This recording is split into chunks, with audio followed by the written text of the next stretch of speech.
أعوذ بالله السميع العليم من الشيطان الرجيم بسم الله الرحمن الرحيم والصلاة والسلام على أشرف المرسلين سيدنا محمد وعلى آله وصحبه أجمعين السلام عليكم ورحمة الله وبركاته.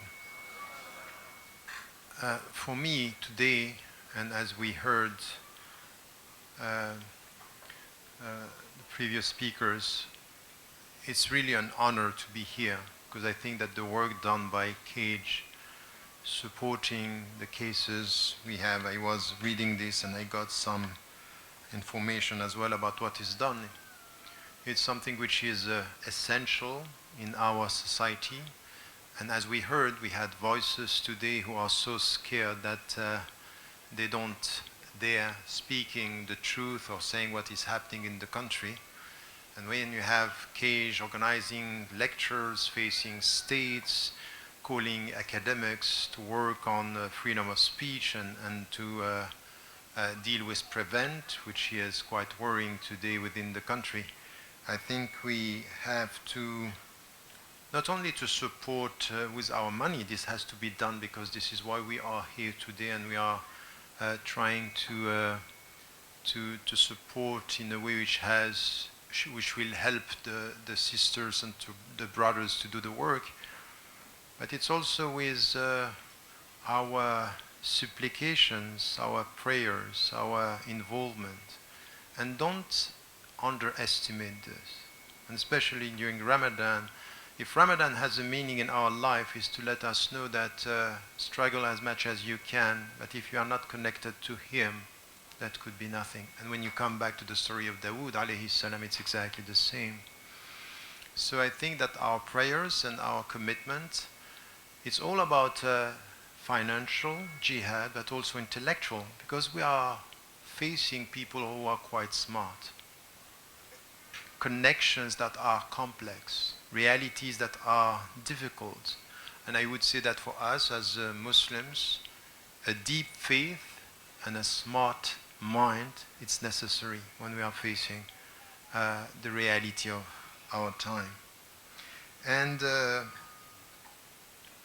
we are remembering Goliath. We are remembering the story of Dawud and the giant Jalut.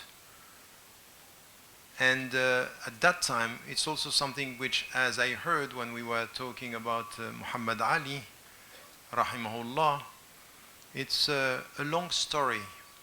And it's us within history, which is so important. So, we are talking about a small, young Dawud alayhi salam facing a giant and winning. We can get a very superficial understanding of the story. And very often we come and say, this is the story of a small facing a giant and winning bi'idhnillah, bi'idhnillah, bi'idhni rabbih. But I think that this is not the deepest. This is just the visible side. But the deepest teaching has to do with the relationship Dawud alayhi salam had and throughout his life has with Allah Azza wa Jal. And we have to come to this, because to call people to be courageous, to call people to stand up, to say whatever is happening, afdalul jihad, kalimatu haqqin amam sulta'in ja'ir, that you have to speak the truth, that's all fine, be courageous, but be courageous trusting Him. Be courageous trusting Him, because it's not going to be easy. You are going to face people who are going to criticize you, they are going to lie, they are going to torture, they are going to kill. So courageous with this condition. Know where you put your trust. And this is why when you come to the story of Dawud, it's important when it comes to the teachings and the lessons to come to the deep understanding of this. The first, which is important because there is a quality in the way he was believing and he was worshipping and he was connected to Allah Azza wa Jal, is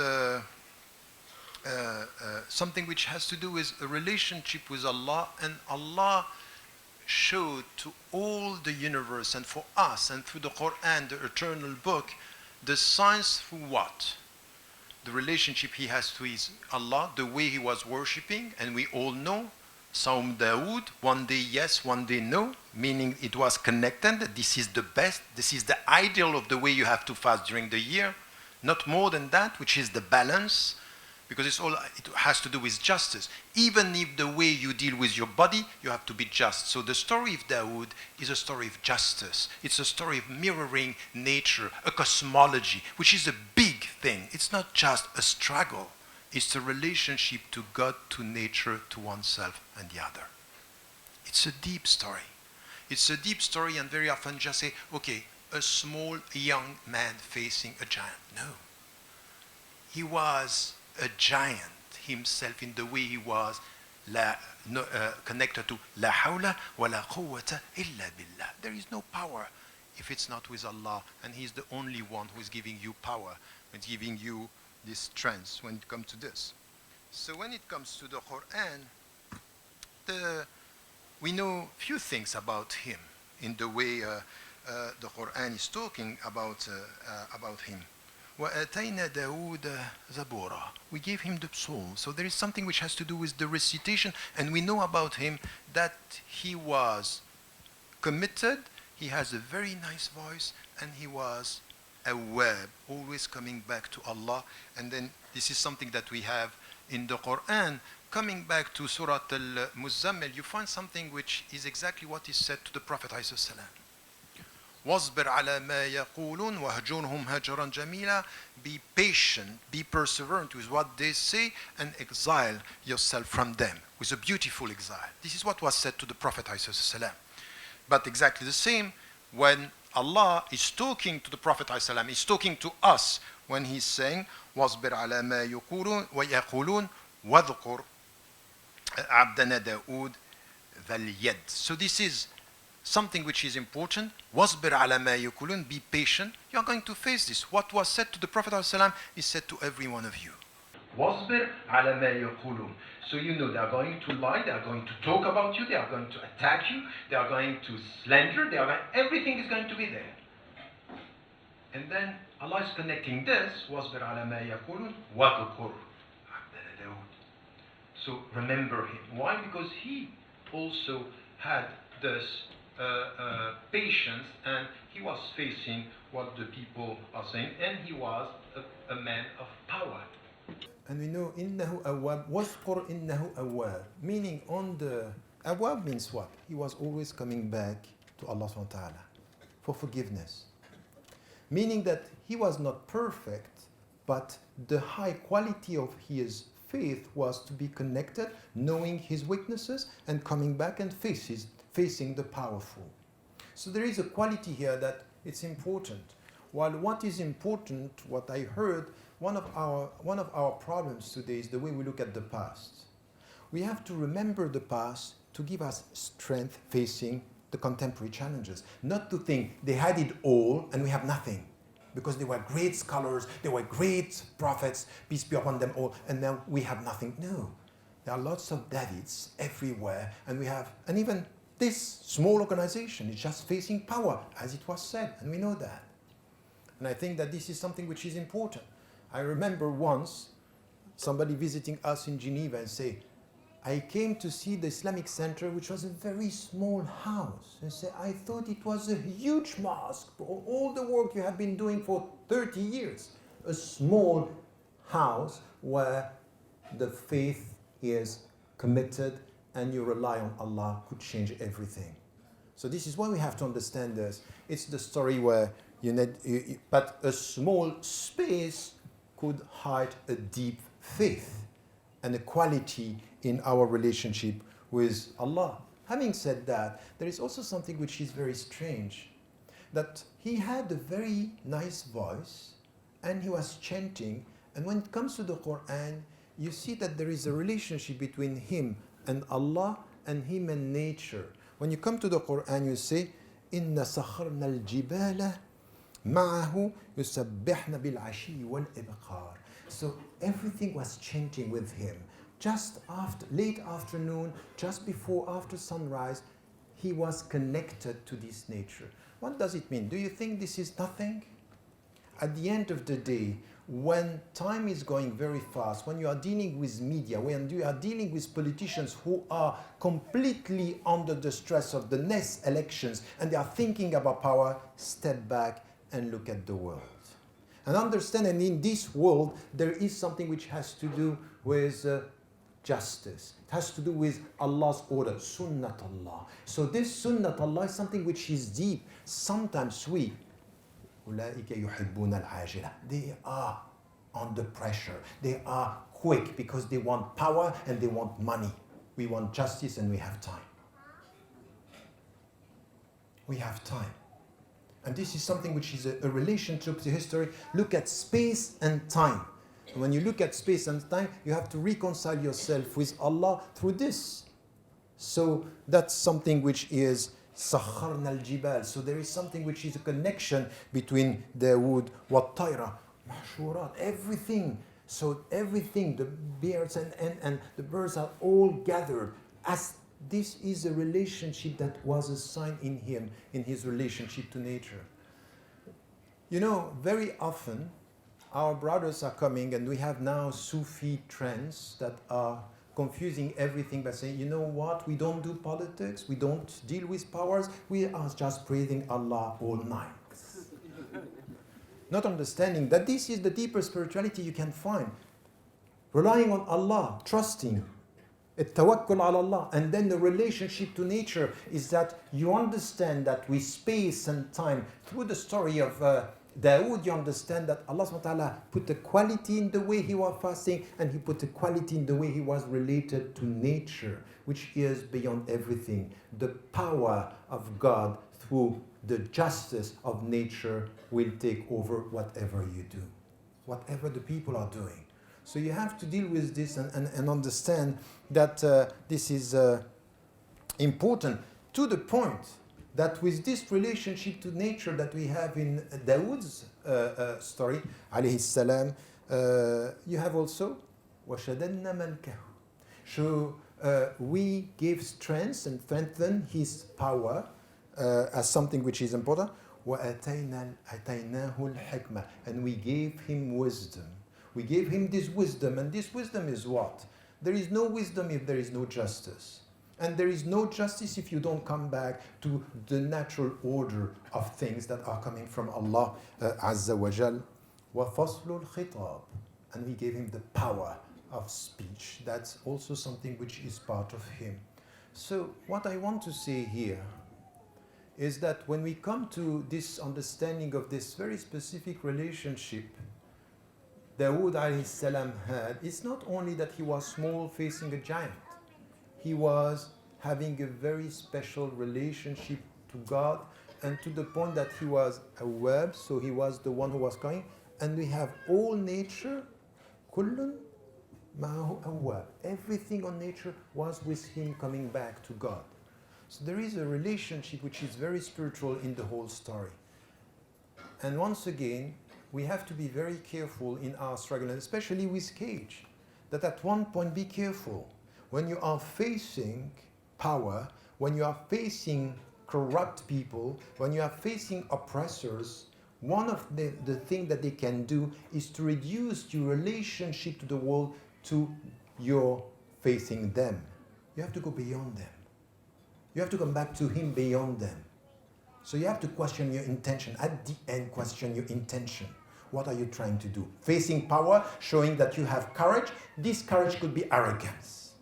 Coming back to him, it's serving humanity through serving Allah. So that's the very deep spiritual message here. And if there is something which is the deepest Sufi tradition, it's there. Because the true Sufism is facing power in the name of the most powerful. It's not just to avoid talking about it and saying, you know what, educate your ego far from the world. No, you educate your ego to change the world, to face the powerful and to change it for the better, and not to disappear from this. Having said that, you understand, as I said, that Dawud has a very specific quality of faith, that he was fasting one day, every other day, And the way he was here, it also has to do, as I said, with justice. And once again, there is also something which is important.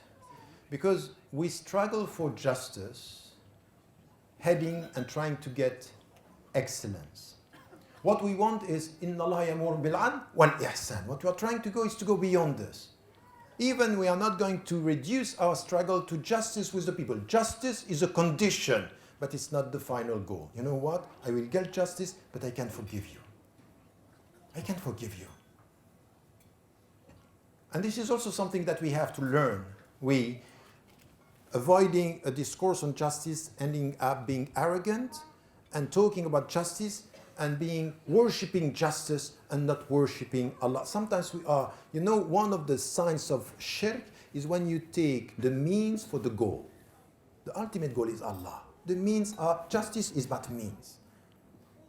It's just the means. It's not the final thing. If I can, even excellence, al-ihsan, the highest level, is something which has to do with a deep, personal, spiritual education that is needed. And this is what Dawud alayhi salam is also teaching us through this cosmology, this relationship he had with Allah, the relationship he had to nature. The fact that Allah is telling us, look at him, everything around him is chanting with him.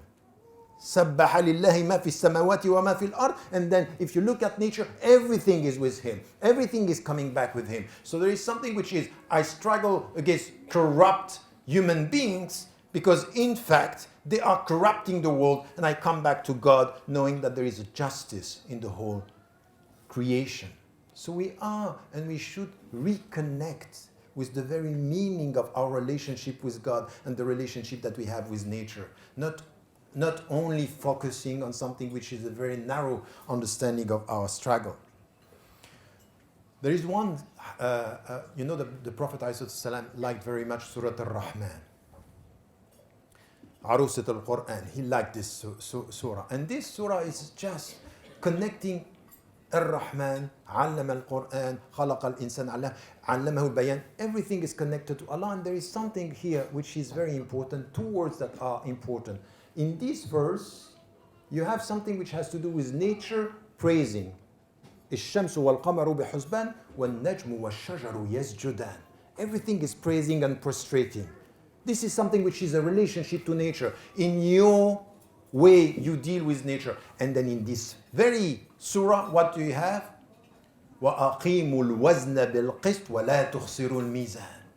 Just keep the balance with equity, and don't forget that. It's all about equity and balance.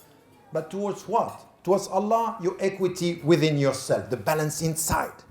The balance with your brothers and sisters in humanity, the balance within the community, the balance facing power, the balance everywhere. This is the struggle for us. This is the struggle for justice. So the way we are dealing with the people is not disconnected from our concept of life, concept of death, the relationship that we have with Allah. It's a deep struggle. Why am I saying all this? Is it disconnected from the story? Because at the end, if I have a mission, if I have to لِتَكُونُوا شُهَدَاءَ عَلَى النَّاسِ, to be witness to the message before people, it's to do what? It's just to remind them. Our struggle is not a short struggle for ourselves. It's not about our rights. It's about the meaning of humanity. It's deeper than that. We are struggling and coming because if we keep quiet, we are not doing the job. We are forgetting God, and Allah will end up and push us to forget ourselves. لا تكونوا كالذين نسوا الله فأنساهم أنفسهم. So this is something which is a deep, this is our mission. So it's not just for people to be scared and not to understand. Our mission when we are in the UK is not to disappear and to accept. I'm not here to be accepted. I'm here to remind myself and you all together that there is a meaning, and it's coming from Allah, nature, justice, and ihsan. That's why we are here. In the story of Dawud alayhi salam, some people were scared and say, لا طاقة لنا. We are not powerful enough. And others were saying they're trusting. الذين يظنون أنهم ملاقو الله. So that they are going to meet Allah. They know this, and they were ready.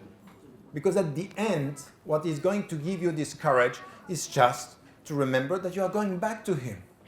Some are forgetting, and some are not forgetting. So this is where we have to put our understanding in our struggle.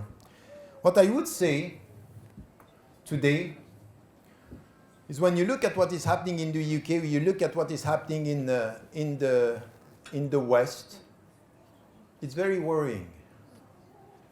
Because the great struggle is not about, the giant here. It's a psychological war.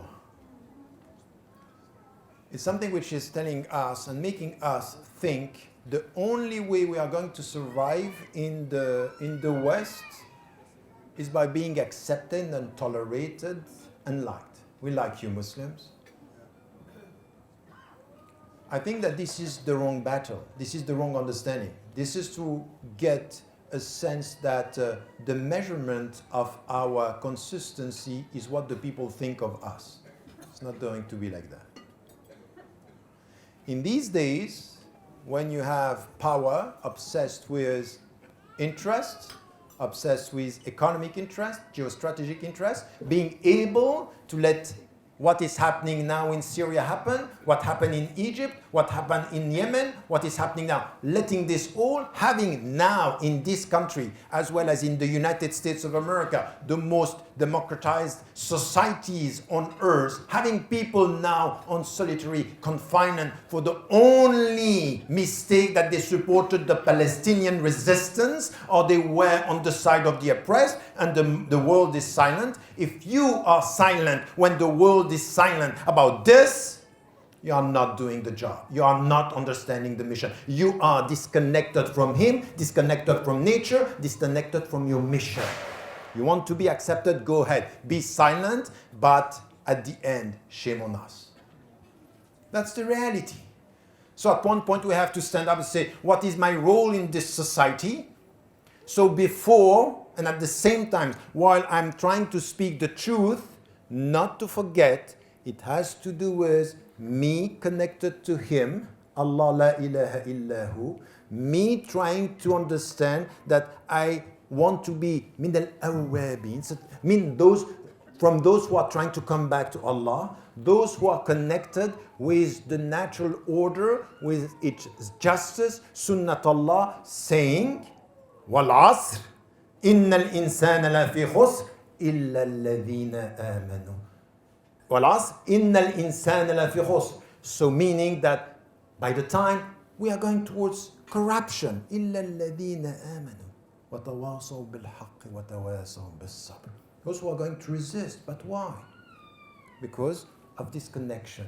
So Dawud, in our history, in our Quran, is just reminding us of this.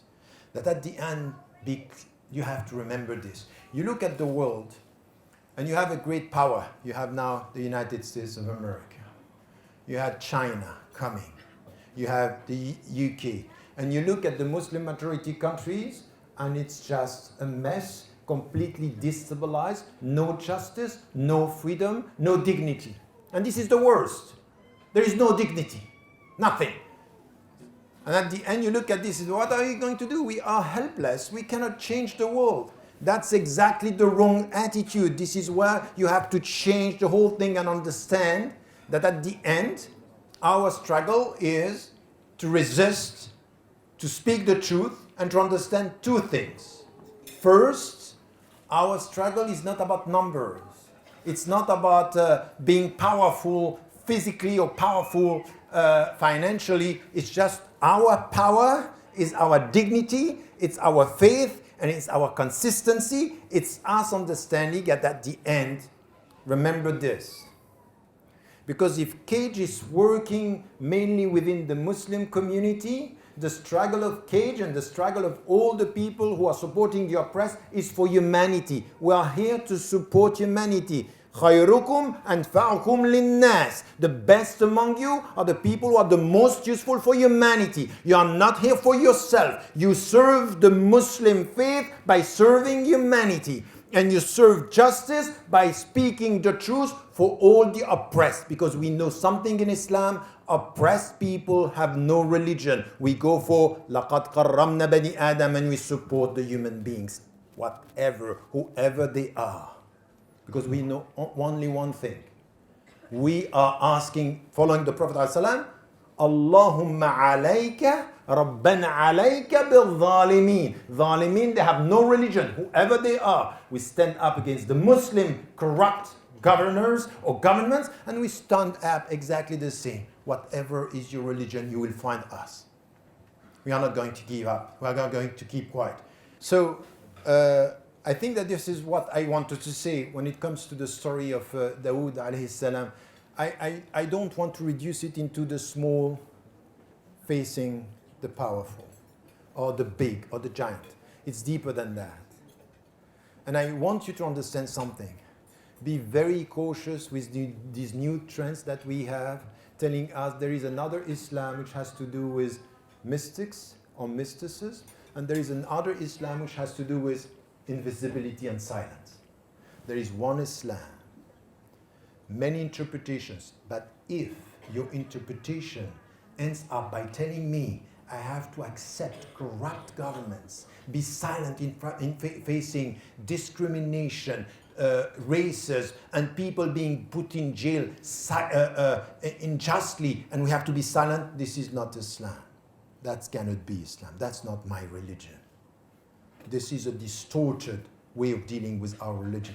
Because what we need to understand is our mission here is to be committed, courageous Muslims, British citizens. We don't have a problem with that. I don't have a problem being a British citizen, a Swiss citizen, as long as it's not asking me to forget about my principles just to be accepted by people. Because at the end, accepted by people without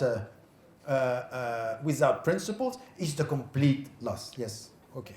So that's what I wanted to say. But once again, get it right. A story that is bringing you back to the deep understanding of that, what the spiritual struggle should be for us. Inshallah, support as much as you can Cage and what the brothers and the sisters are doing. And please, as you are here and during Ramadan, after the first 10 days and the time of Rahmah, please do not underestimate something which is between you and you, with Allah. Between you and you means, what does it mean? Between you and you means, وَاعْلَمُوا أَنَّ اللَّهَ يَحُولُ بَيْنَ الْمَرْءِ وَقَلْبِهِ. Know that Allah is working and it's between you and your heart. When you come back to yourself, it's with Allah. And you come back to your family, and you come back to your community, and you come back to your society, and you come back to humanity. Never underestimate the power of talking to Allah. Never underestimate the power of being connected to Him. Never underestimate the fact that you wake up during the night and you have a very special relationship with time, with nature, that is the essence of our faith. This is the true spiritual understanding. This is the true mystical journey that we need to have. And pray for your brothers and sisters, all the oppressed around the world, because there are people still now, as you know, who are facing something which is pure injustice. And we have brothers who are telling us, keep quiet, just try to be accepted. I even heard one of the sheikhs I liked so much, but I can't. I have a problem with dealing with some sheikhs when they are saying, you know what, we speak about peace, we don't speak about justice. Nonsense. If you speak about peace, you have to speak first about justice, because there is no peace without justice. May Allah help us, may Allah protect you and bless you. And please don't forget to pray as much as you can for your brothers and sisters. Assalamu alaikum wa rahmatullah. No, please. I forgot to say that. I have a special fatwa. No clapping. You know what? No clapping. Just sometimes when you have a lecture, keep quiet, think about what you heard, and listen to some lecture the way you read books. If you clap when you read books, you have to